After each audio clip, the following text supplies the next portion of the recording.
Assalamualaikum warahmatullahi wabarakatuh. Selamat siang kepada hadirin sekalian pada hari ini. Yang saya hormati Bapak Dosen Ilmu Hukum Universitas Internasional Batam, Bapak Tantimin, SHMA. Terima kasih Bapak sudah berkenan hadir di acara debat kali ini. Nah, untuk selanjutnya, marilah bersama-sama kita berdoa semoga acara ini dirahmati oleh Tuhan Yang Maha Esa dan kita diberikan sudut pandang yang benar, bijak, dan lurus sesuai petunjuk Tuhan Yang Maha Esa. Baik, sebelum acara dimulai, izinkan saya memperkenalkan diri terlebih dahulu. Nama saya Ricky Trialdo, dan pada acara kali ini saya bertindak sebagai moderator. Selanjutnya, terlebih dahulu saya akan memperkenalkan kedua tim pada acara debat kali ini. Di tim pro ada tim wanita yang berisi Lala Aurelita, Alfrati Limbong, dan Alda. Dan di tim kontra ada Andika Santoso, Kohinurli, dan Muhammad Deovan. Dan baiklah, perlu saya informasikan acara debat kali ini diadakan untuk menjembatani adanya perbedaan pandangan dari kedua narasumber. Diharapkan dengan adanya forum debat ini, kedua narasumber bisa menjelaskan persepsi masing-masing sehingga terbangunlah diskusi dan perdebatan yang sangat menarik. Nah, adapun latar belakang diadakannya forum debat ini adalah moral seseorang sangat berperan dalam peningkatan atau penurunan kejahatan. Moral seseorang dinilai dari akal sehat dan kejiwaan pribadi seseorang.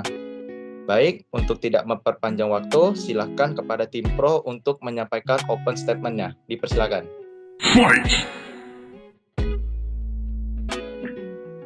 Baik, selamat siang Pak Tantimin dan teman-teman sekalian. Jadi hari ini kita akan membahas musim debat mengenai moral seseorang sangat berperan dalam peningkatan atau penurunan kejahatan. Moral seseorang dinilai dari akal sehat dan kejiwaan pribadi seseorang. Seperti halnya kita ketahui, manusia memiliki yang namanya moral dan atau juga bisa dibilang dengan akhlak. Moral menjadi suatu acuan manusia berbudi akhlak dan berperilaku baik. Oleh karena itu, moral manusia bisa menjadi kunci seseorang melakukan suatu kebaikan. Ada dua hal. Apabila seseorang melakukan kejahatan, maka seseorang tersebut akan memiliki moral yang buruk. Nah, tetapi ketika seseorang melakukan kebaikan, maka orang tersebut akan memiliki moral yang baik. Suatu kejahatan terjadi dari moral seseorang, oleh karena itu, kami tim pro memakai teori psikogenesis. Teori ini mengatakan bahwa perilaku kriminalitas timbul karena faktor inteligensi, ciri kepribadian, motivasi, sikap-sikap yang salah, fantasi, rasionalisasi, internalisasi diri yang keliru, konflik batin, emosi yang kontroversial, dan kecenderungan psikopatologis. Artinya, perilaku jahat merupakan reaksi terhadap masalah psikis. Misalnya, pada keluarga yang hancur akibat perceraian atau salah asuhan karena orang tua terlalu sibuk berkarir. Faktor lain yang menjadi penyebab terjadinya kejahatan adalah psikologis dari seorang yang melakukan tindak kejahatan. Maksudnya di sini adalah pelaku memberikan respon terhadap berbagai macam tekanan kepribadian yang mendorong mereka untuk dapat melakukan suatu tindak kejahatan. Faktor ini juga didominasikan karena pribadi seseorang yang tertekan dengan keadaan hidupnya yang tak kunjung membaik atau bisa dibilang frustasi. Orang yang frustasi cenderung lebih mudah untuk mengonsumsi alkohol atau hal-hal yang dapat menyelesaikan atau membantu mengurangi beban hidup yang ada pada seseorang yang dalam keadaan tidak normal. Psikologis seseorang yang terganggu dalam interaksi sosial akan tetap memiliki perilaku jahat tanpa melihat situasi ataupun juga kondisi. Pelaku kejahatan cenderung memiliki psikologis yang sedang dalam keadaan tertekan untuk memenuhi kebutuhan hidupnya yang tak kunjung dapat ia lakukan karena tak mempunyai penghasilan tetap. Kemiskinan juga menjadi salah satu faktor yang mempengaruhi terjadinya kejahatan. Karena demi memenuhi kebutuhan hidupnya, seseorang akan cenderung melakukan apapun, meski melakukan kejahatan sekalipun. Jadi kami tim pro mengambil kesimpulan bahwa moral merupakan suatu hal yang mempengaruhi seseorang untuk melakukan tindak kejahatan. Terima kasih.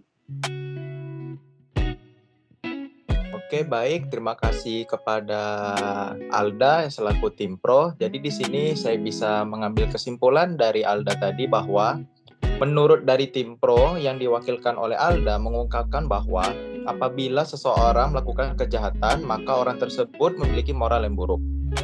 Tetapi apabila seseorang melakukan kebaikan, maka orang tersebut memiliki moral yang baik.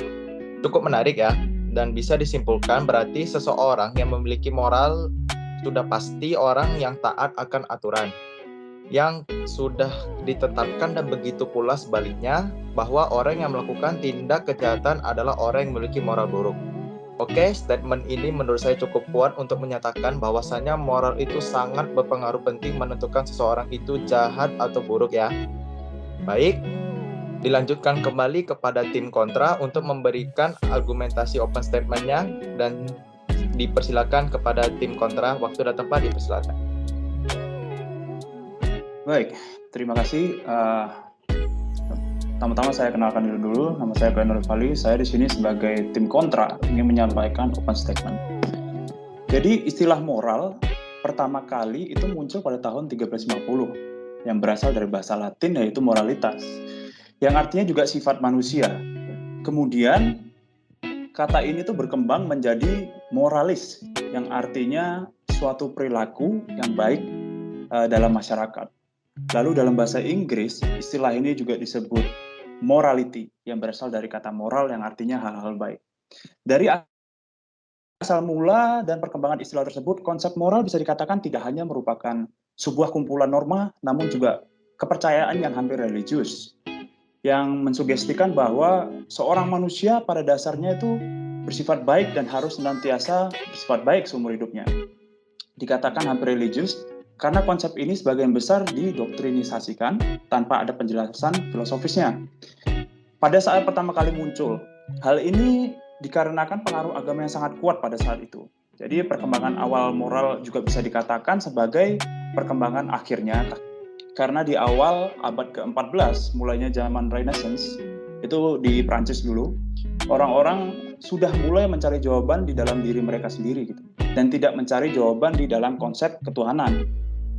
Perkembangannya singkat juga di tengah masa transisi dari Dark Age ke Renaissance membuktikan bahwa suatu konsep moral tidak pernah dijustifikasi oleh bentuk baku apapun kenyataannya. Dari tahun 2000 sebelum Masehi hingga awal Renaissance 1400 atau selama hampir 3500 tahun, orang-orang kala itu hidup berdasarkan etika-etika kuno yang kerap dibakukan ke dalam bentuk hukum. Sedangkan moral hanya dianggap sebagai konsep abstrak yang menghiasi etika bermasyarakat yang telah ada. Dan tentunya moral tidak pernah bersifat universal. Akan tetapi dalam mosi perdebatan ini mensugestikan bahwa moral adalah salah satu faktor besar yang mempengaruhi pemikiran seseorang ketika ia sedang dihadapkan ke suatu pilihan untuk melakukan tidak kejahatan atau tidak melakukan. Seolah-olah suatu moral itu tidak bersuara lain di demografi gitu. Jadi kami tidak setuju dengan mosi debat kali ini. Terima kasih. Oke, baik. Terima kasih kepada tim kontra yang diwakilkan oleh Kohino Rivali. Jadi di sini saya sebagai moderator bisa menyimpulkan bahwa dari tim kontra sendiri menyatakan, baik dari kontra menyatakan bahwa mereka tidak setuju dikarenakan menurut mereka konsep moral itu adalah konsep abstrak yang hanya menghiasi etika dalam bermasyarakat, bukan untuk menentukan seseorang itu melakukan kejahatan atau tidak melakukan. Nah, di sini sepertinya tim kontra menekankan bahwa moral bukan satu-satunya atau alasan terbesar dilakukannya tindakan kejahatan. Oke, baik, pembahasan ini semakin menarik dan kita akan memasuki sesi kedua, yaitu sesi argumentasi atau opini. Baik, kepada tim pro dipersilakan menyampaikan argumentasi atau opininya, dipersilakan. Baik, selamat siang. Perkenalkan saya Alfrianti Limbong dari tim pro. Nah, jadi di sini kami berargumentasi bahwa moralitas ini adalah kualitas dalam perbuatan manusia yang menunjukkan bahwa perbuatan itu benar atau salah, baik atau buruk saat ini. Batasan moralitas ini cenderung menjadi biasa. Tidak ada lagi hitam dan putih sebagai suatu yang mutlak. Nah, Kohlberg seorang arsitek teori perkembangan kognitif yang sangat provokatif tentang perkembangan moral. Ia melihat moralitas sebagai suatu yang kompleks dan dapat menimbulkan dilema moral. Salah satu contohnya kasus penembakan Bribda Soekardi yang menghilangkan nyawanya, di mana pelaku pembunuhan masih misterius. Dari sini kita tarik poin pentingnya bahwasannya tingkat moralitas yang rendah atau prakonvensional di mana nilai baik buruknya hanya didasarkan pada reward dan punishment. Yang kedua, tipe moralitas tingkat menengah atau konvensional di mana penalaran terhadap sebuah masalah didasarkan pada standar nilai tertentu yang ditetapkan oleh pihak lain. Dalam hal ini pemerintah dan masyarakat. Yang ketiga, moralitas tingkat tinggi atau pasca konvensional, di mana seorang menyadari adanya jalur moral alternatif lalu memutuskan berdasarkan kode moral personal ketika sebuah permasalahan dihadapkan pada hukum dan hati nurani. Nah, dan dari argumentasi ini kami menarik kesimpulan bahwa moral menjadi kunci menentukan seseorang baik atau buruk di mata hukum maupun masyarakat. Dikarenakan dalam kriminologi objek yang diteliti ada 3. Yang pertama itu pelaku kejahatan, yang kedua kejahatan atau yang dilakukan, yang ketiga reaksi dari masyarakat. Nah, dari poin ketiga terlihat bahwa moral itu adalah salah satu hal yang menjadi point of view masyarakat menentukan akhlak seseorang itu buruk atau baik. Terima kasih. Oke, baik. Terima kasih kepada tim pro maksud saya. Maaf. Nah, jadi menurut saya tim pro ini menggunakan contoh kasus penembakan seseorang pelaku kepada salah satu anggota kepolisian ya. Dan saudara mengungkapkan ada 3 jenis strata manusia yang dalam konsep moral ya. Oke, baik. Silakan selanjutnya argumen dari tim kontra, dipersilakan. Baik, selamat siang Pak Tantimin dan rekan-rekan. Saya Andika Santoso dari tim kontra. Nah, dalam argumen kali ini, moral adalah hal-hal baik yang mempengaruhi secara tidak langsung tata cara berkehidupan, termasuk di dalamnya aspek budaya, keadilan, hingga sosial. Moral memandu nurani manusia dalam proses berpikir dan mempengaruhi proses pembuatan keputusan. Meski moral dapat berubah seiring waktu, moral tetap menjadi salah satu aspek perilaku yang digunakan untuk menilai benar dan salah. Untuk sebagian orang, ciri khas nilai moral adalah bentuknya yang berupa suara dari hati nurani seseorang, yang menentang karena orang tersebut meremehkan atau menentang nilai-nilai moral, atau memuji bila orang tersebut mewujudkan nilai-nilai moralnya. Suara hati nurani ini nyatanya tidak selalu menjadi pengaruh besar dalam proses berpikir. Sampai saat ini, tidak banyak penelitian yang dilakukan untuk meneliti suara hati ini. Bahkan ada peneliti yang membuktikan bahwa tidak semua orang mempunyai suara hati. Orang-orang yang berpikir dan bertindak secara spontan seperti ini merupakan bukti nyata bahwa moral tidak selalu berbentuk suara hati. Bentuk moral yang tidak jelas dan konseptualisasinya dalam alam kesadaran manusia sampai sekarang masih belum mampu dijelaskan secara baik oleh ilmu pengetahuan apapun. Meskipun ilmu pengetahuan sudah mampu menjelaskan bagian otak mana yang bertanggung jawab terhadap proses rasionalisasi konsep moral. Adanya celah besar dalam ilmu pengetahuan mengenai konsep ini membuat mosi debat ini semakin tidak relevan jika dikaitkan dengan keilmuan lain seperti ilmu kejiwaan atau yang biasa disebut psikologi. Konsep moral dan pengaruhnya terhadap pola berpikir manusia yang masih dipertanyakan. Seharusnya tidak dijadikan dasar tolak ukur peluang dilakukannya sebuah kejahatan. Apalagi jika kejiwaan dijadikan dasar tolak ukur moral. Kami katakan tidak relevan tidak hanya karena posisi moral dalam ilmu kognitif dan psikologi yang masih kerap bertentangan, namun juga karena posisi moral itu sendiri yang masih dipertanyakan dalam ilmu kriminologi. Jika kita belum mampu mengetahui seberapa besar moral mempengaruhi tindak kejahatan, kenapa kita sudah beranjak ke proses identifikasi tingkat moral melalui penilaian kejiwaan? Terima kasih.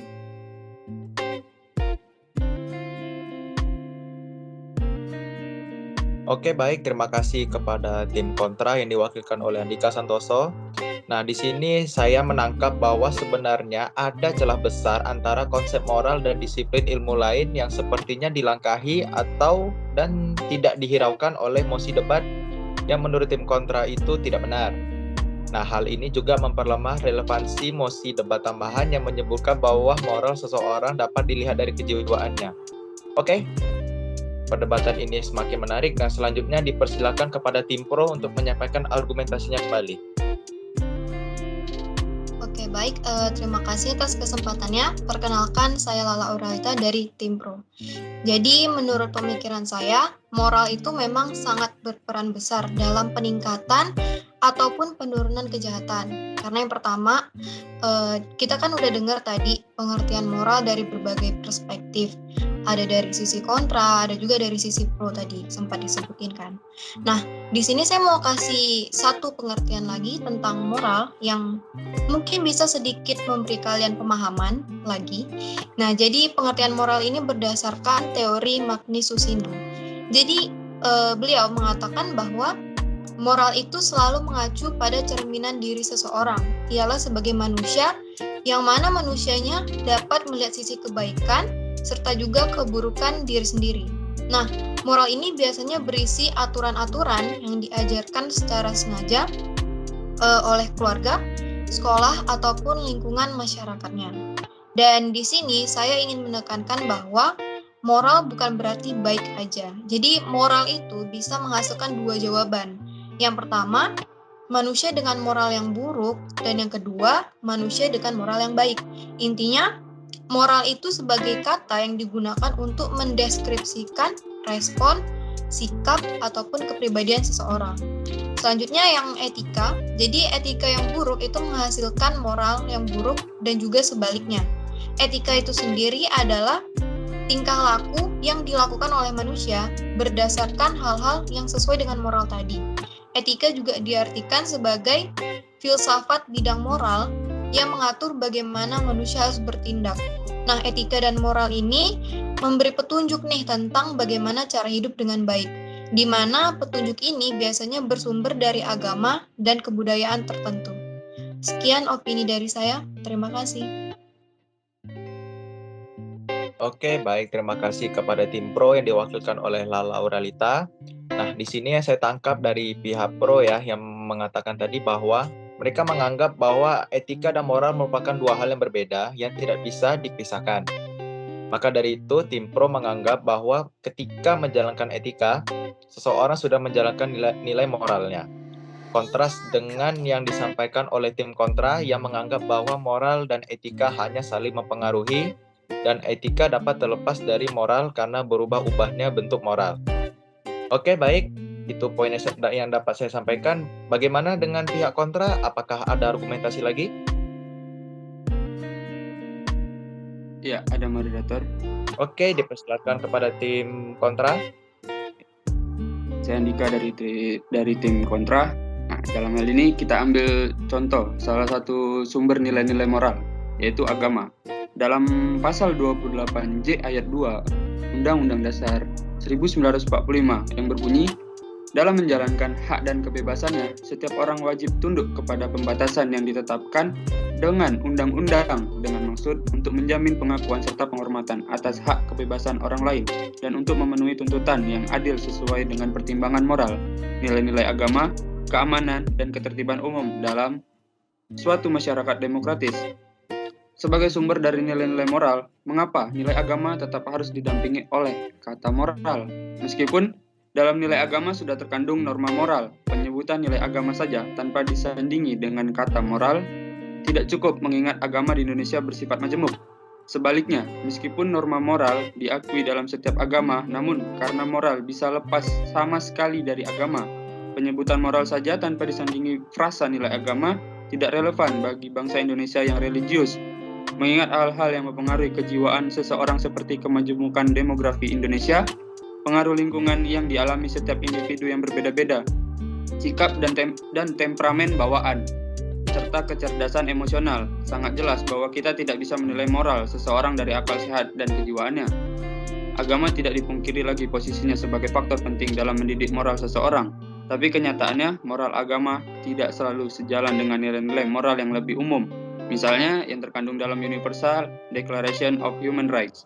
Masih banyak aturan-aturan agama yang membatasi kebebasan berpendapat dan yang ironis membatasi kebebasan beragama. Mengkritik tokoh agama masih dianggap hal yang tabu. Hukum pidana agama yang masih terlalu kejam dan yang paling sering terjadi dan paling banyak menimbulkan korban yaitu diskriminasi, persekusi, dan genosida terhadap umat beragama lain. Bahkan hak paling dasar seperti kebebasan berpikir juga tidak jarang ditindas oleh agama. Sebagai salah satu argumen penting orang-orang yang memperjuangkan pentingnya edukasi moral, ironisnya agama masih kerap menjadi alasan utama dilakukannya pelanggaran hak asasi manusia. Ini membuktikan bahwa sebenarnya edukasi moral hanya merupakan proses doktrinasi idealis yang jika tidak diatur secara ketat oleh rule of law dapat dengan mudah dipelintirkan menjadi ekstremisme. Hal ini dapat dilihat dari banyak teroris yang mengatasnamakan agama dalam melakukan pelanggaran HAM berat. Meskipun pemimpin-pemimpin organisasi teror tersebut tidak sedikit yang berpendidikan dan tentunya mendapat edukasi moral yang mendalam. Ketua ISIS yang pertama misalnya merupakan seorang dengan gelar PhD studi Islam. Orang-orang seperti ini merupakan bukti mudah dipelintirnya doktrinisasi moral menjadi ekstremisme. Sekian, terima kasih. Oke, baik. Terima kasih kepada tim kontra yang diwakilkan oleh Andika Santoso. Jadi di sini tim kontra ada mengambil dari unsur sisi agama ya. Tim kontra menganggap nilai agama ini merupakan suatu nilai yang penting walaupun masih banyak contoh kasus pelanggaran HAM yang dikaitkan atau dialasankan dengan agama. Oke, baik. Kepada tim pro dipersilakan menyampaikan argumentasinya. Apakah masih ada? Baik, jadi di sini saya mau menambahkan, menurut konsultan Lynn Swener, jadi di sini ada komponen-komponen dari perilaku moral. Jadi menurut dia ada 4 nih. Yang pertama itu ada kepekaan moral. Nah, kepekaan moral ini merupakan suatu kemampuan untuk dapat melihat dilema etika, termasuk itu bagaimana tindakan kita akan dapat mempengaruhi orang lain. Nah, yang kedua itu ada moral. Moral itu sendiri yang merupakan suatu kemampuan untuk dapat berpikir dengan benar tentang atau mengenai apa yang seharusnya dilakukan di dalam situasi tertentu. Nah, yang ketiga itu ada motivasi moral. Nah, motivasi moral ini merupakan komitmen pribadi untuk suatu tindakan moral menerima tanggung jawab atas segala hasilnya. Dan yang terakhir itu ada karakter moral yang merupakan ketekunan meskipun kelelahan, juga banyak godaan untuk mengambil jalan keluar yang mudah. Jadi kami yakin keempat komponen perilaku moral ini yang saya sebutkan merupakan komponen-komponen utama yang mampu mempengaruhi proses berpikir seseorang yang sedang dihadapi pilihan untuk melakukan tindakan kejahatan ataupun tidak. Nah, keempat komponen yang sangat erat satu sama lain tadi itu dan saling mempengaruhi dan tentunya mempengaruhi secara langsung perilaku manusia dari berbagai tahap proses berpikir. Sekian opini dari saya, terima kasih. Oke, terima kasih kepada tim pro yang diwakilkan oleh Lala Auralita. Nah, baik di sini tim pro menurut saya mengambil contoh dari konsultan ternama dunia yang bernama Lynn W. Swener tentang perilaku moral ya. Bagi tim pro, keempat komponen tentang karakter moral ini dikemukakan oleh Lynn S. Swener ini sangat benar menurut tim pro. Oke, baik kepada tim kontra, apakah ada opini lain? Ada moderator. Oke, baik, dipersilakan kepada tim ya. Baiklah, selamat siang Bapak dan rekan-rekan sekalian.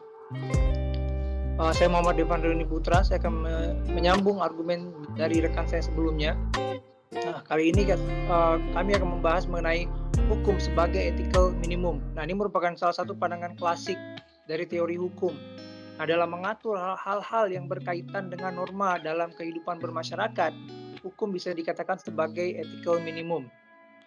Di sini hukum mengatur batas minimum etika bermasyarakat. Artinya, hukum tidak memperbolehkan dan berhak untuk menuntut pertanggungjawaban atas perilaku apapun yang lebih rendah dari batas minimum tersebut. Nah, hukum tidak disamakan persis seperti moral, karena moral nyatanya merupakan nilai-nilai idealis yang tidak mungkin untuk setiap saat selalu dipenuhi oleh siapapun. Batasan etikal minimum ini digarisbawahi oleh imbangnya hak dan kewajiban setiap orang. Jadi, selama seseorang melaksanakan kewajibannya dan tidak mengganggu hak orang lain, orang itu tidak bisa dikatakan melanggar hukum. Meskipun dia bisa dikatakan mempunyai moral yang kurang baik. Memang kenyataannya hukum tidak selalu sesuai dengan nilai-nilai moral, karena nilai-nilai moral berbeda dan tidak jarang mengganggu hak orang lain. Sebagaimana telah dijelaskan sebelumnya. Seperti tadi ada dari nilai moral agama, kan ada yang melanggar umat beragama lain. Nah, itu salah satu contohnya. Nah, misalnya nih contoh lain, penggusuran yang sah menurut hukum. Nah, itu di mata kebanyakan aktivis, penggusuran itu merupakan salah satu pelanggaran HAM yang berat. Bahkan di hukum pidana internasional, penggusuran relokasi secara paksa, penggusuran dan lain-lain itu salah satu merupakan kejahatan terhadap kemanusiaan di hukum pidana internasional. Nah, yang digusur itu otomatis menganggap yang menggusur telah melakukan kejahatan berat. Nah, tindakan ini sah menurut hukum, tapi tidak moral di mata kebanyakan orang. Nah, meskipun biasanya yang digusur itu tidak membayar pajak, nggak pernah membayar pajak sekalipun, dan saat digusur tetap diberikan ganti rugi. Tapi mereka tetap protes. Nah, atau contoh lain, membicarakan orang. Nah, tapi di sini bukan menghina atau mencemarkan nama baik ya, cuma sekedar membicarakan. Nah, itu baik itu keluarga orang lain, teman, atau anggota keluarga sendiri. Nah, tekanan sosial seperti ini juga dianggap sebagai perbuatan yang tidak bermoral, tapi tidak melanggar hukum. Tidak hanya itu, malah dari sudut pandang psikologi klinis, tekanan sosial seperti ini tidak sepenuhnya berakibat negatif dan dapat berguna bagi masyarakat. Jadi ada dampak positifnya juga. Contoh lain, selain contoh itu, ada misalnya fashion show anak kecil. Nah, ini biasanya orang-orang yang sudah mempelajari kriminologi, khususnya kekerasan seksual terhadap anak, itu biasanya bakal berasa nggak nyaman ketika melihat fashion show anak-anak. Nah, karena fashion itu sendiri hakikatnya tidak bisa lepas dari elemen seksualisasi. Nah, ini segini dulu dengan saya. Oke, terima kasih kepada tim pro yang diwakilkan oleh Deovan ya. Nah, di sini tim kontra menggunakan konsep hukum klasik yang menyebutkan bahwa hukum adalah etikal minimum yang mengatur kehidupan bermasyarakat. Nah, dan tim kontra tadi membuktikan bahwa etikal minimum yang dibakukan oleh hukum tidak selalu bersifat moral. Karena penekanannya terhadap hak dan kewajiban mendasar setiap orang, bukan terhadap perasaan setiap individu. Baik, kepada tim pro bagaimana? Apakah ada argumentasi lagi?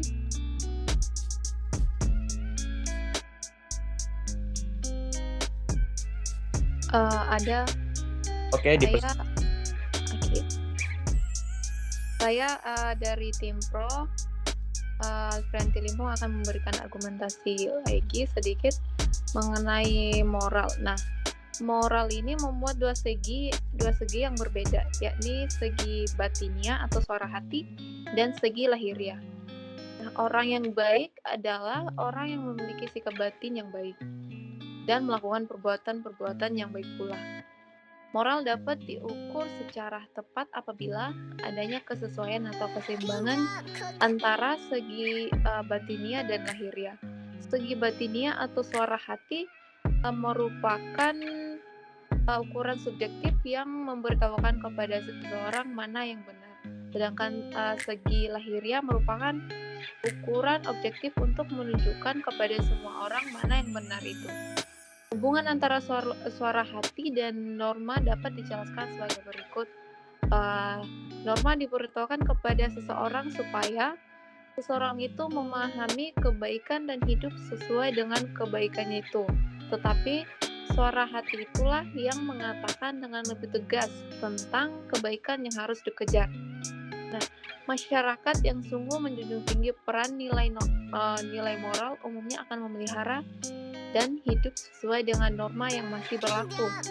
Norma dipandang sebagai tuntunan yang mengarahkan mereka untuk hidup menjadi lebih baik. Biasanya masyarakat yang dengan setia melaksanakan norma akan menunjukkan kualitas tertentu yang membanggakan. Dan satu lagi, mereka tidak akan mudah dicemari atau dipengaruhi unsur-unsur negatif dari luar. Mereka dengan sangat kritis akan membandingkannya dengan norma yang mereka hidupi dan jalankan dalam masyarakat, dalam lingkungan masyarakatnya. Tatanan nilai moral yang terselubung di balik norma akan mempengaruhi pola pikir, cara pandang, tindakan tanduk manusia sebagai makhluk sosial. Sekian dari saya, terima kasih. Oke, terima kasih kepada tim pro yang diwakilkan oleh Alfrianti. Nah, jadi menurut saya tim pro ini memuat dua segi yang berbeda ya, yakni segi batinlah atau suara hati dan segi lahirlah. Orang yang baik adalah orang yang memiliki sikap batin yang baik dan melakukan perbuatan-perbuatan yang baik pula. Moral dapat diukur secara tepat apabila adanya kesesuaian atau keseimbangan antara segi batinlah dan lahirlah. Oleh karena itu, tim pro menyatakan dengan kuat bahwa moral itu sangat penting dalam melakukan suatu perbuatan, mau baik ataupun buruk. Oke, kepada tim kontra, apakah ada argumen lagi? Sekali lagi mendengar. Oke, dipersilakan kepada tim kontra. Baiklah, argumen berikutnya yang kami telah siapkan adalah kalimat dari salah seorang filsuf Jerman yang cukup terkenal, Friedrich Nietzsche, yang menyebutkan bahwa morality is cowardice, atau moral adalah kekejutan. Nah, kalimat ini digarisbawahi oleh Jordan Peterson, profesor psikologi klinis terkenal dari University of Toronto, Kanada. Menurut beliau, hanya karena seseorang takut untuk melakukan tindak kejahatan, bukan berarti orang tersebut adalah orang yang bermoral. Nah, penyebab takut ini bisa saja takut akan persepsi negatif masyarakat, takut akan cacian dan hinaan masyarakat, atau takut terhadap hukuman tindak kejahatan yang diatur dalam hukum pidana berdasarkan prinsip rule of law. Nah, orang yang rasional, meskipun standar moralnya rendah, itu tetap akan mampu menyadari bahwa dampak dari suatu perbuatan kejahatan tidak sebanding dengan hasil dari perbuatan kejahatan itu sendiri. Nah, di sini ilmu kejiwaan secara jelas mengakui bahwa proses pembuatan keputusan tidak hanya dipengaruhi oleh moral seperti yang disebutkan sebelumnya, ada tekanan sosial, etika, rule of law, dan juga norma. Nah, jadi semua hal ini merupakan hal yang berbeda dan cukup kompleks. Nah, namun selanjutnya, Mosi Debat juga menyebutkan bahwa moral seseorang dapat dilihat dari kejiwaan. Padahal di sini ilmu kejiwaan jelas-jelas mengakui adanya pengaruh lain dalam pembuatan keputusan dan proses berpikir seseorang. Otomatis, sebaliknya, kejiwaan juga tidak bisa sepenuhnya mempengaruhi moral seseorang. Banyak orang-orang sukses yang secara kejiwaan merupakan psikopat dan sosiopat. Nah, ini penelitiannya cukup terkenal. Orang-orang yang seperti ini kesulitan untuk berempati terhadap orang lain. Mereka tidak bisa memahami bagaimana posisi orang lain, khususnya posisi yang dimana orang-orang itu mengalami penderitaan. Dan memang sejak kecil orang-orang seperti ini tidak tertarik dengan bentuk pendidikan moral apapun. Tapi nyatanya mereka bisa berfungsi layaknya orang-orang yang kejiwaannya normal dan mereka tidak melanggar hukum.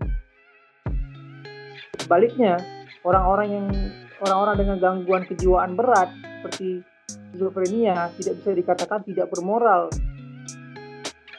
Ini maksud skizofrenia yang udah tahap akhir ya, bukan yang awal-awal, karena banyak gejala-gejala skizofrenia, tapi orang itu belum tentu dia mempunyai penyakit skizofrenia, belum tentu itu sebagai diagnosis utamanya.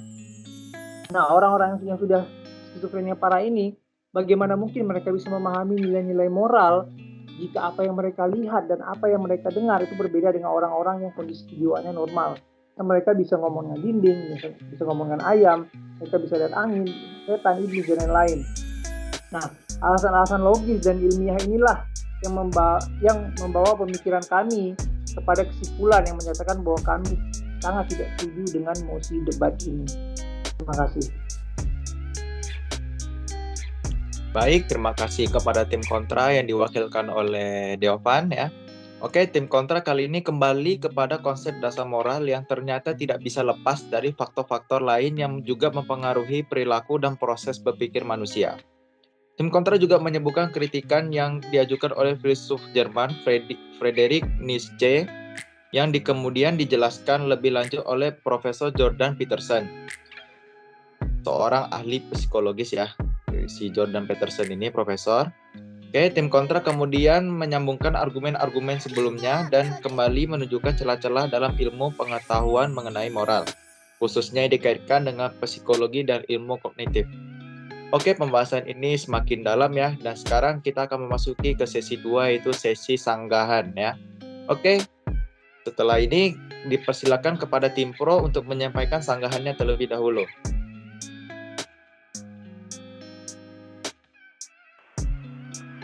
Berdasarkan pendapat tim pro yang mengatakan bahwa hanya karena seseorang takut untuk melakukan tindak kejahatan, bukan berarti orang tersebut adalah orang yang bermoral. Dari kalimat itu kami beranggapan bahwa kalaupun seseorang tersebut melakukan kejahatan, maka ia tetap memiliki moral. Tapi moral yang dipeliharanya adalah moral yang tidak baik, sehingga orang-orang kerap menyebutnya dengan manusia tidak bermoral. Sekian. Instruksi. Kami dari tim kontra. Jadi sebenarnya argumen ini merupakan argumen semantik. Jika kita kembali ke linguistik, kembali ke definisi mendasar dari kata moral, sebenarnya maksud dari quotes yang dikatakan oleh Jordan Peterson itu sama. Moral yang merupakan hal-hal yang baik atau nilai-nilai baik yang mewakili nurani manusia.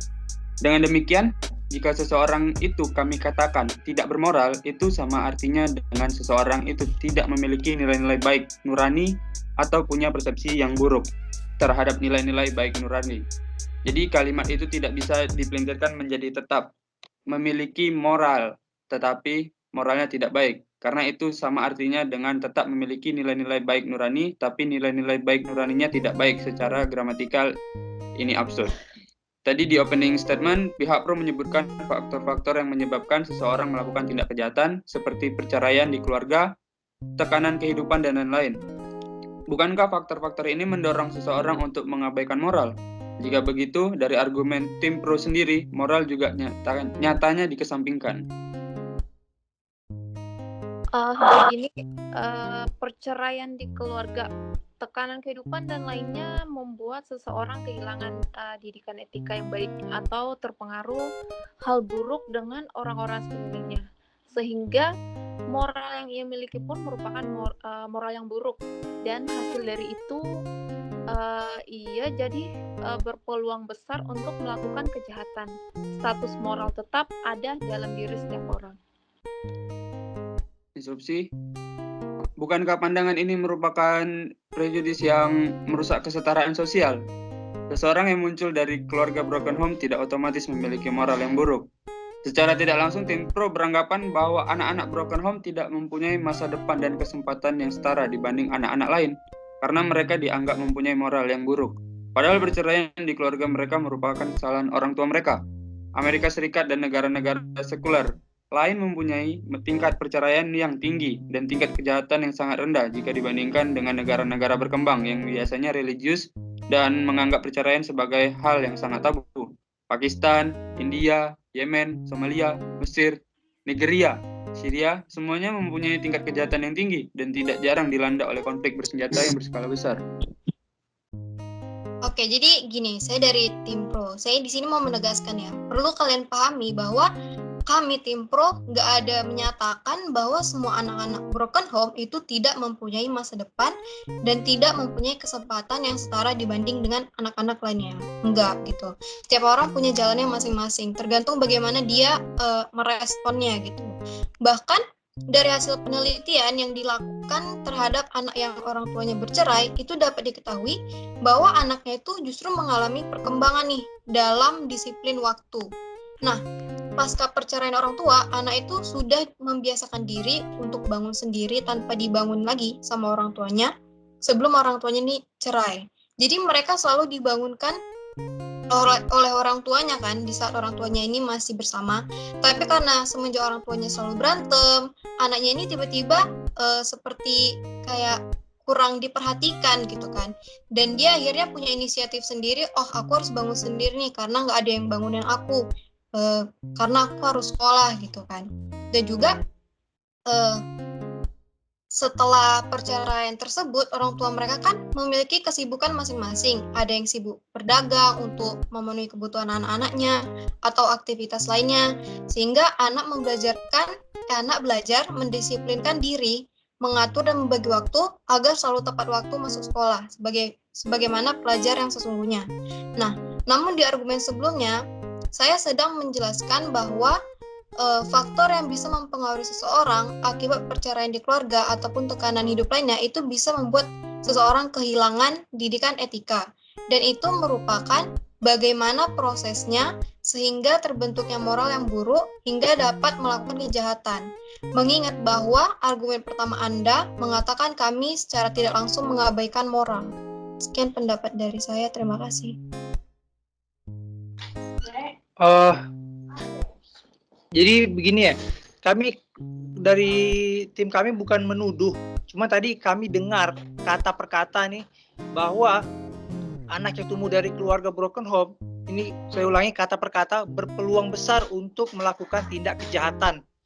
Nah, jadi menurut kami jika seluruh masyarakat beranggapan bahwa anak yang tumbuh dari keluarga broken home berpeluang besar untuk melakukan tindak kejahatan, meskipun tadi sebelumnya ada dijelaskan proses-prosesnya, dari perceraian, lalu kurangnya edukasi moral dan lain-lain, tapi dari kata itu saja. Nah, jika masyarakat percaya beranggapan seperti itu, nah bukankah otomatis anak tersebut akan dipandang sebelah mata, dijauhi, ditakuti, dan tidak diberikan peluang yang adil dibandingkan anak-anak lainnya. Nah, kesimpulan ini yang kami tarik dari kalimat tersebut. Dan berikutnya tadi di argumen pihak pro ada disebutkan bahwa persepsi nilai-nilai buruk yang didasarkan pada reward dan punishment dikategorikan sebagai tingkat moralitas yang rendah. Kami setuju akan hal ini, tapi kami tidak setuju dengan narasi dari kesimpulan berupa tingkatan moral seperti ini yang mensugestikan bahwa kejahatan di tingkat rendah ini rentan terjadi. Padahal sistem reward dan punishment ini merupakan sistem yang dianut oleh hukum rule of law, oleh hukum yang menggunakan prinsip rule of law yang sekarang kita gunakan. Nah, sistem ini nyatanya merupakan satu-satunya sistem yang bisa dibakukan dan sampai sekarang memang mengatur kehidupan bermasyarakat kita. Nah, argumen pihak pro mengenai tingkatan moral ini tidak membuktikan kebenaran dari mosi debat ini dan malah meremehkan pentingnya rule of law.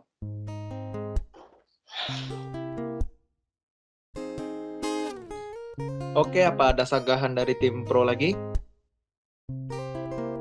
Ya, ada. Perlu Anda pahami bahwa poin pertama yang mengatakan bahwa sistem reward dan punishment biasanya juga terjadi dalam perkembangan moral anak-anak. Yang dimana anak yang berusia dari balita sampai dengan 12 tahun cenderung menilai suatu perbuatan berdasarkan konsekuensi yang hanya bersifat material. Lalu cenderung menentukan dan membuat kesepakatan bersama dengan aturan permainan.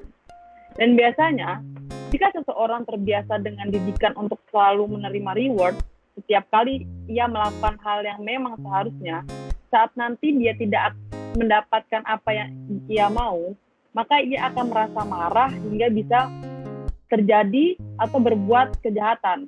Oleh karena itu, seseorang yang dididik seperti ini rentan sekali melakukan tindak kejahatan. Terima kasih. Oke, tim kontra, apakah ada sanggahan lagi? Ada. Oke, silakan. Jadi begini ya, yang kami sebutkan tadi, kami bukan hanya menyebutkan reward saja, tapi kami juga menyebutkan punishment. Dan mengenai perkembangan kecerdasan manusia, nanti perkembangan kecerdasan manusia itu tidak berhenti di umur 12 tahun. Nah, dan semakin bertambahnya umur seseorang, orang tersebut akan paham bahwa tidak semua reward berbentuk fisik. Dan memang seharusnya dari kecil diajarkan bahwa reward itu tidak semuanya berbentuk fisik. Anak kecil juga sebenarnya sudah mulai bisa memahami hal seperti itu. Nah, reward bisa juga berbentuk pujian atau hanya sekedar kedamaian atau terhindarnya dari konflik. Nah, dan kami tidak pernah memisahkan kata reward dari punishment di argumen sebelumnya, tidak pernah sekalipun. Nah, karena antara reward dan punishment ini menurut kami harus berimbang, dan disitulah hukum muncul sebagai bahan baku dari sistem reward dan punishment, dan sebagai penjaga keseimbangan reward dan punishment serta hak dan kewajiban. Seperti itu. Oke, ada sanggahan lagi tim pro? Ada. Oke, silakan. Mengenai pendapat dari tim kontra mengenai moral yang menyebutkan beberapa contoh yang salah satunya membicarakan orang, bukan menghina atau mencemarkan nama baik. Baik itu keluarga orang lain, teman atau anggota keluarga sendiri. Tekanan sosial seperti ini juga dianggap sebagai perbuatan yang tidak bermoral, tapi tidak melanggar hukum. Tidak hanya itu, malah dari sudut pandang psikologis klinis, tekanan sosial seperti ini tidak sepenuhnya berakibat negatif dan dapat berguna bagi masyarakat. Hal seperti ini sebenarnya sudah sering terjadi di lingkungan kita. Orang yang tidak memiliki moral baik dengan membicarakan orang lain, sehingga orang yang dibicarakan merasa tertekan dan bisa memiliki masalah mental ataupun trauma, tergantung bagaimana orang tersebut dibicarakan. Dan pada akhirnya mungkin terlintas di benak orang yang dibicarakan tersebut untuk balas dendam. Balas dendam merupakan awal tindakan kejahatan yang bisa memunculkan tindak pidana, bukan? Untuk itu penting agar manusia di dunia ini punya moral yang baik dan tidak mengurusi kehidupan orang lain. Dan pastinya apabila itu diterapkan seluruh manusia, maka tindak kejahatan di dunia ini pun pasti berkurang.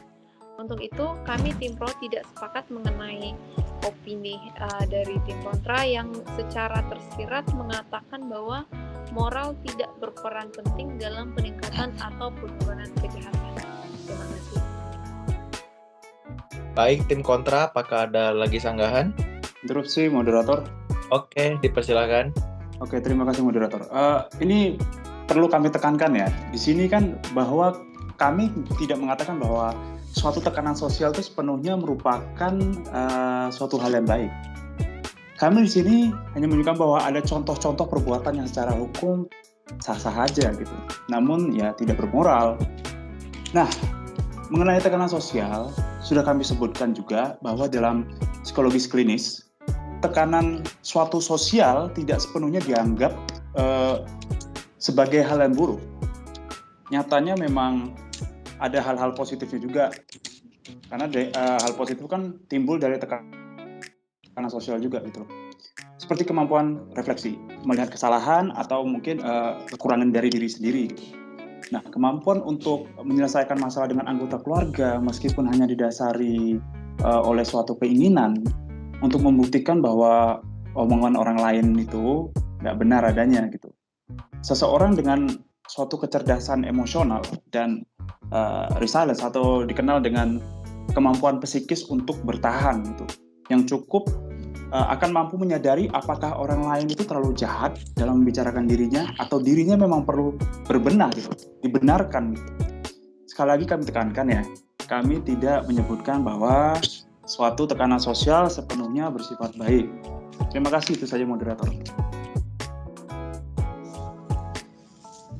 Oke, terima kasih pada tim kontra. Oke, apakah sanggahan lagi dari tim kontra? Tidak ada. Apakah ada sanggahan lagi dari tim pro? Oke, sepertinya juga tidak ada. Oke, baik, telah kita saksikan semuanya antara tim kontra maupun pro. Dalam sesi kedua ini mereka telah melakukan sanggahan. Kalau begitu, kali ini kita masuk kepada sesi 3 kita, yaitu closing statement antara kedua belah pihak, baik pihak pro maupun kontra. Oke, silakan siapa dulu yang mau menyampaikan closing statement-nya masing-masing? Dari tim pro apakah tim kontra? Dari saya dulu, tim pro. Oke, baik, dari tim pro. Oke, kepada tim pro dipersilakan menyampaikan closing statement-nya. Baik, jadi tim kami menyatakan dengan kuat mengenai seluruh argumentasi yang sudah tim kami sampaikan sebelumnya dapat dilihat dari poin penting keseluruhannya, bahwasannya suatu moral yang dimiliki manusia bisa menjadi orang tersebut untuk melakukan suatu tindakan yang bisa dikatakan di luar batas. Nah, dalam arti luasnya, suatu moral itu tidak dapat dibentuk dikarenakan moral tersebut sudah ada sejak zaman dahulu kala dan berperan penting dalam penerapan moral itu sendiri, berasal dari suatu agama dan lingkungan orang masing-masing. Nah, dalam agama, kita diajarkan tentang moral, walaupun tidak terlalu dilengkapi dengan teori-teori yang banyak dikemukakan oleh pakar-pakar di dunia. Dari agama itu sendiri, orang-orang belajar tentang moral. Lalu ada dari lingkungan. Lingkungan masih memiliki peran penting juga dalam membangun moral masyarakat. Jahat, baik seseorang bisa dilihat dari lingkungan yang ada di sekitar mereka. Contohnya dari lingkungan orang tersebut bermain maupun mendapatkan teman. Apabila lingkungan itu negatif, maka moral seseorang akan lebih mudah untuk dirasuki dengan negativity. Begitu pula sebaliknya. Jika lingkungan itu positif, maka moral yang dibentuk akan menjadi moral yang baik atau yang positif. Oleh sebab itu, dari banyaknya ungkapan pakar-pakar di dunia, suatu moralitas masyarakat dapat dikatakan fasih apabila agama maupun lingkungan mereka baik dan benar. Maka dari itu, untuk seluruh masyarakat atau rekan-rekan sekalian, agar tetap menjaga lingkungan maupun ajaran agamanya sendiri, agar dapat melahirkan moral-moral yang baik bagi seluruh orang dan mulai menjauhi lingkungan yang buruk. Suatu kejahatan terlahir dari adanya kebencian dari lingkungan itu sendiri. Maka kami sebagai tim pro tetap menyatakan bahwasannya moral menjadi kunci penting seseorang melakukan kejahatan. Sekian, terima kasih. Baik, terima kasih kepada tim pro atas closing statement-nya. Baik, kepada tim kontra, dipersilakan menyampaikan closing statement-nya. Dipersilakan. Baik, terima kasih moderator dan tim pro ya. Terima kasih semuanya. Saya di sini ingin menyampaikan closing statement tim kontra. Jadi ilmu sosial dulu kerap dianggap sebagai pseudoscience karena kurangnya data dan logika. Dan banyak juga kesimpulan-kesimpulan yang cenderung bermuara kepada hati nurani dan perasaan orang. Akibatnya perbedaan antara moral, etika, tekanan sosial, dan hukum itu menjadi buram. Prasangka buruk masyarakat terhadap ilmu kejiwaan juga memperkeruh keadaan karena telah menghambat suatu perkembangan psikologi, khususnya di negara ini. Hal-hal inilah yang menurut kami telah menimbulkan pandangan masyarakat yang one-dimensional, di mana satu dari sekian banyak faktor kerap dianggap sebagai suatu alasan utama, atau bahkan satu-satunya alasan dilakukannya tindak kejahatan. Padahal pada saat ini ilmu pengetahuan termasuk di dalamnya ada ilmu sosial, juga tengah berkembang dengan pesat, bahkan sering disambungkan dengan ilmu-ilmu lain, misalkan ilmu psikologi dan kognitif, gitu. Karena kan bicara soal kriminologi. Kriminologi juga merupakan keilmuan yang menggabungkan semua data dari keilmuan yang tadi saya sebutkan ya, untuk bisa menganalisa suatu tindak kejahatan gitu. Argumen yang telah kami gunakan untuk membuktikan bahwa musuh ini tidak benar bisa juga dikatakan sebagai usaha kami untuk menyadarkan masyarakat-masyarakat di luar sana akan pentingnya pemahaman terhadap pentingnya penggunaan pendekatan ilmiah terhadap perilaku kejahatan. Saya kasih 3 contoh permasalahan persepsi di masyarakat akibat salahnya memahami konsep norma moral, etika, dan rule of law. Pertama, ada status seseorang, apakah dia sebagai pemuka agama atau tokoh agama lain, belum menjamin bahwa mereka tidak akan melakukan bentuk-bentuk kejahatan tersebut. Bahkan beberapa case kita bisa lihat juga bahwa status tersebut dimunculkan sebagai cover gitu loh, untuk menutupi kejahatan seseorang yang terjadi pada orang yang statusnya buruk di depan masyarakat.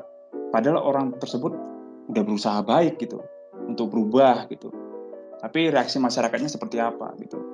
Kedua, tentang ciri fisik, lebih cenderung kepada teori Lombroso ya. Dalam versi yang berbeda, artinya bahwa dalam teori tersebut dikemukakan oleh sang pakar bahwa bentuk-bentuk wajah tertentu, bentuk hidung, bentuk warna kulit, rambut, dan segala macam itu memiliki sifat kejahatan yang mutlak. Akan tetapi kita sering temukan di masyarakat sekitar pada zaman sekarang gitu, kita lihat secara faktanya banyak sekali juga orang-orang yang masuk ke dalam kategori Lombroso, tapi sebenarnya dia tidak melakukan gitu. Jadi teori tersebut tidak benar gitu untuk melihat seorang hanya berdasarkan penampilan. Ya. Ketiga itu tentang perilaku. Masih teringat di ingatan kita semua. Beberapa tahun yang lalu ada gembong teroris besar dari Malaysia yaitu Nurdin M. Top ya dan Ashari. Ya berapa kali tinggal di kota di Indonesia gitu. Mereka dianggap sebagai orang yang baik karena murah senyum, tingkah laku, baik sering mengajar agama juga gitu. Dan mereka suka membantu masyarakat juga ya. Perilaku di publik seperti ini kan bisa dijadikan acuan karena sangat mudah dipalsukan gitu. Oleh karena itu pemahaman mengenai perbedaan norma, moral, etika, dan rule of law sangat penting gitu. Khususnya dalam disiplin kriminologi. Sangat berbahaya juga kalau misalkan dianalisis kriminologi hanya didasarkan oleh satu faktor saja gitu. Terlebih lagi jika faktor tersebut bisa dipalsukan. Itu aja moderator dari kami tim kontra. Oke, baik. Terima kasih kepada tim kontra atas penyampaian closing statement-nya. Oke, bisa dipetik dari kesimpulan yang saya ambil sedikit. Dengan berakhirnya closing statement ini dapat disimpulkan bahwa moral merupakan hal yang dimiliki oleh setiap manusia.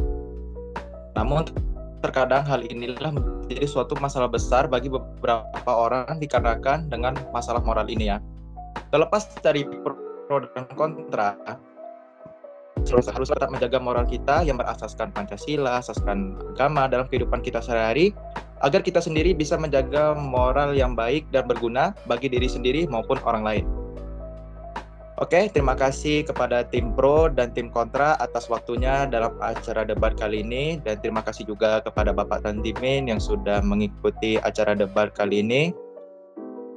Saya Riki Trialdo selaku moderator dan juga tim pro maupun tim kontra mengucapkan terima kasih banyak. Oke, kami dari tim pamit mengucapkan terima kasih dan selamat siang.